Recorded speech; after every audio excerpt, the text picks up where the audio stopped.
ನಮಸ್ಕಾರ ಎಲ್ಲರಿಗೂ ಪ್ರಿಯಾಸ್ ರುಚಿ ಚಾನಲ್ಗೆ ಸ್ವಾಗತ. ನಾನಿವತ್ತೊಂದು ಸಿಂಪಲ್ ಆಗಿರೋವಂಥ ಒಂದು ರೆಸಿಪಿನ ತೋರಿಸ್ತಾ ಇದ್ದೀನಿ. ಅದು ಯಾವುದಂದರೆ ಮೇಥಿ ಮಶ್ರೂಮ್ ಪೆಪ್ಪರ್ ಫ್ರೈ ಅಂತ.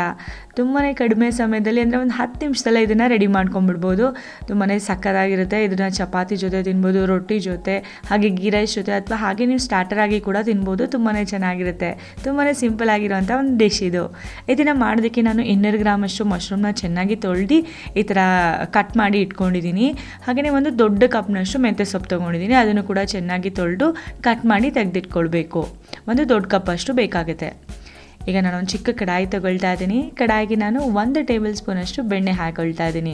ಬೆಣ್ಣೆ ಇಲ್ಲಾಂದರೆ ತುಪ್ಪ ಹಾಕ್ಕೊಳ್ಳಿ, ನಡೆಯುತ್ತೆ. ಈಗ ಅದಕ್ಕೆ 1 ಚಮಚ ಎಣ್ಣೆ ಕೂಡ ಸೇರಿಸ್ಕೊಂಡಿದ್ದೀನಿ.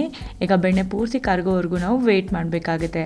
ಬೆಣ್ಣೆ ಪೂರ್ತಿಯಾಗಿ ಕರಗಿದ ನಂತರ ಇದರಲ್ಲಿ ಅರ್ಧ ಚಮಚದಷ್ಟು ಜೀರಿಗೆ ಹಾಕೊಳ್ತಾ ಇದ್ದೀನಿ.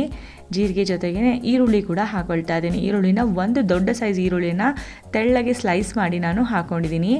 3-4 ಹಸಿಮೆಣಸಿನ್ಕಾಯಿ ಮತ್ತು ಹಾಗೆ ಒಂದು 2 ಚಮಚ ಗೋಡಂಬಿನ ಸಣ್ಣ ತುಂಡು ಮಾಡಿ ಹಾಕ್ಕೊಂಡಿದ್ದೀನಿ.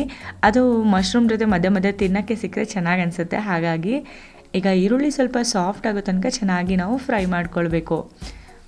ಸ್ವಲ್ಪ ಈರುಳ್ಳಿಯನ್ನು ಫ್ರೈ ಮಾಡಿದ ನಂತರ ಇದರಲ್ಲಿ ನಾನು ಶುಂಠಿ ಬೆಳ್ಳುಳ್ಳಿ ಪೇಸ್ಟ್ನ ಕೂಡ ಹಾಕ್ಕೊಳ್ತಾ ಇದ್ದೀನಿ, 1 ಚಮಚದಷ್ಟು. ಅದರ ಹಸಿ ವಾಸನೆ ಕೂಡ ಹೋಗೋವರೆಗೂ ಚೆನ್ನಾಗಿ ಫ್ರೈ ಮಾಡ್ಕೊಳ್ಳೋಣ.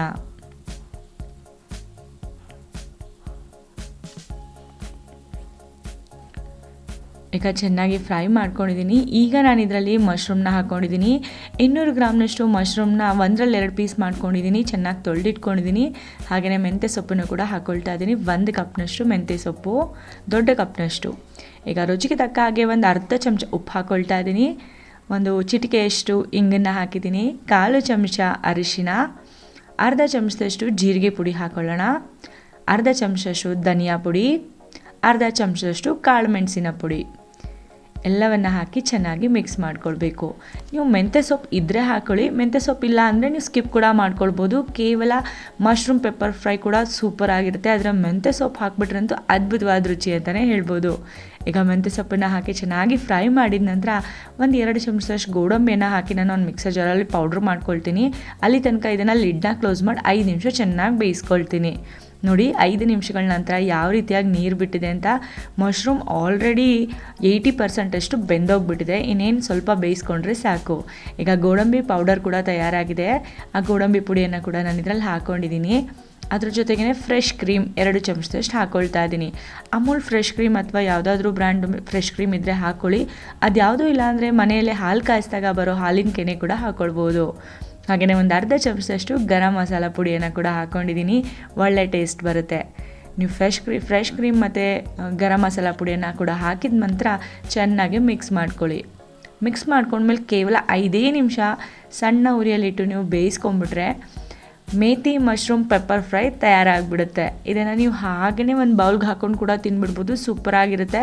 ಇಲ್ಲ ನೀವು ಚಪಾತಿ, ರೊಟ್ಟಿ, ಬಿಸಿ ಬಿಸಿ ಅನ್ನ, ಗೀ ರೈಸ್ ಎಲ್ಲದ್ರ ಜೊತೆಗೂ ತಿನ್ಬೋದು. ನಿಜವಾಗ್ಲೂ ತುಂಬಾ ಚೆನ್ನಾಗಿರುತ್ತೆ. ಚಿಕ್ಕ ಮಕ್ಕಳಿರಲಿ, ದೊಡ್ಡವ್ರಿರಲಿ, ಎಲ್ಲರಿಗೂ ಕೂಡ ಇಷ್ಟ ಆಗುತ್ತೆ. ನೀವು ರೆಸ್ಟೋರೆಂಟಲ್ಲಿ ತಿನ್ನೋದಕ್ಕಿಂತ ಸೂಪರ್ ಆಗಿರೋವಂಥ ಮಶ್ರೂಮ್ ಪೆಪ್ಪರ್ ಫ್ರೈ ರೆಸಿಪಿಯನ್ನು ನೀವು ಮನೆಯಲ್ಲೇ ಮಾಡ್ಕೊಳ್ಬೋದು. ಅದು ಕೂಡ ಹೆಲ್ದಿಯಾಗಿ ಮೆಂತ್ಯ ಸೊಪ್ಪನ್ನು ಹಾಕಿ. ನಿಮಗೂ ಕೂಡ ಇವತ್ತಿನ ಈ ರೆಸಿಪಿ ಇಷ್ಟ ಆಗಿದೆ ಅಂತ ಅಂದ್ಕೊಳ್ತೀನಿ. ಇಷ್ಟ ಆಗಿದರೆ ನಿಮ್ಮ ಫ್ಯಾಮಿಲಿ, ಫ್ರೆಂಡ್ಸ್, ರಿಲೇಟಿವ್ಸ್ ಜೊತೆಗೂ ಕೂಡ ಶೇರ್ ಮಾಡ್ಕೊಳ್ಳಿ. ಇದರಿಂದ ಅವ್ರಿಗೂ ಕೂಡ ಈಸಿ ಆಗುತ್ತೆ. ನಿಮಗೂ ಕೂಡ ಇವತ್ತಿನ ಈ ರೆಸಿಪಿ ಇಷ್ಟ ಆಗಿದೆ ಅಂತ ಅಂದ್ಕೊಳ್ತಾ ಮುಂದಿನ ವೀಡಿಯೋದಲ್ಲಿ ಭೇಟಿ ಆಗ್ತೀನಿ. ಧನ್ಯವಾದಗಳು.